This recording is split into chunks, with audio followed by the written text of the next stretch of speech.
2026 সালের এপ্রিল। পুরো পৃথিবীর নজর এখন দক্ষিণ এশিয়ার দেশ পাকিস্তানের দিকে। কয়েক দশকের রক্তক্ষয়ী উত্তেজনা, পাল্টাপাল্টি হুমকি, দীর্ঘ বৈরিতার পর অবশেষে এক টেবিলে মুখোমুখি বসছে দুই চিরপ্রতিদ্বন্দ্বী যুক্তরাষ্ট্র ইরান। এটি কেবল একটি সাধারণ বৈঠক নয়, বরং কয়েক প্রজন্ম ধরে চলে আসা অমীমাংসিত সমীকরণ মেলানোর শেষ চেষ্টা। গত 2 সপ্তাহ ধরে মধ্যপ্রাচ্যে এক ধরনের যুদ্ধবিরতি চলছে, কিন্তু এই শান্তি কি কেবল ঝড়ের আগে নীরবতা, নাকি সত্যি কোনো নতুন ভোরের শুরু? এই প্রশ্নের উত্তর খুঁজতে আলোচনার টেবিলে রাখা হচ্ছে বেশ কয়েকটি অগ্নিগর্ভ ইস্যু। আলোচনার মূল পয়েন্টগুলো এক নজরে দেখে নেওয়া যাক।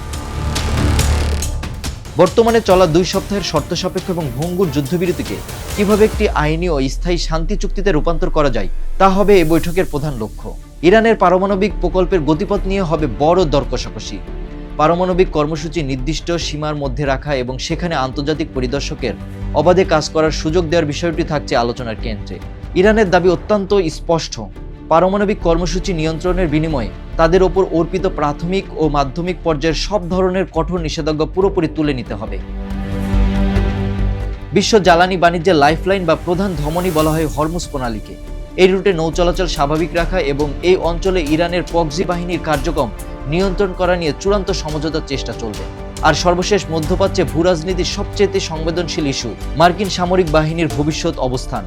এই অঞ্চলে মার্কিন সেনাদের উপস্থিতি থাকবে কি থাকবে না তা নিয়েও আসতে পারে ঐতিহাসিক কোনো ঘোষণা।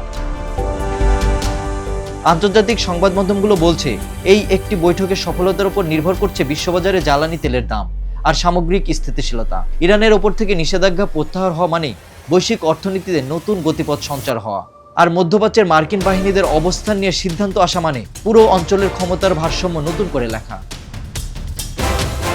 পাকিস্তানের এই শান্তি আলোচনা কি পারবে কয়েক দশকের পুরো শত্রুতার অবসান ঘটিয়ে এক নতুন পৃথিবীর পথ দেখাতে, নাকি আবারও কোনো মতভেদে ভেস্তে যাবে সব আয়োজন? পুরো বিশ্ব এখন সেই উত্তরের অপেক্ষায়। আপনার কি মনে হয় এই ঐতিহাসিক বৈঠক কি সফল হবে? কমেন্টে জানান আপনার মতামত।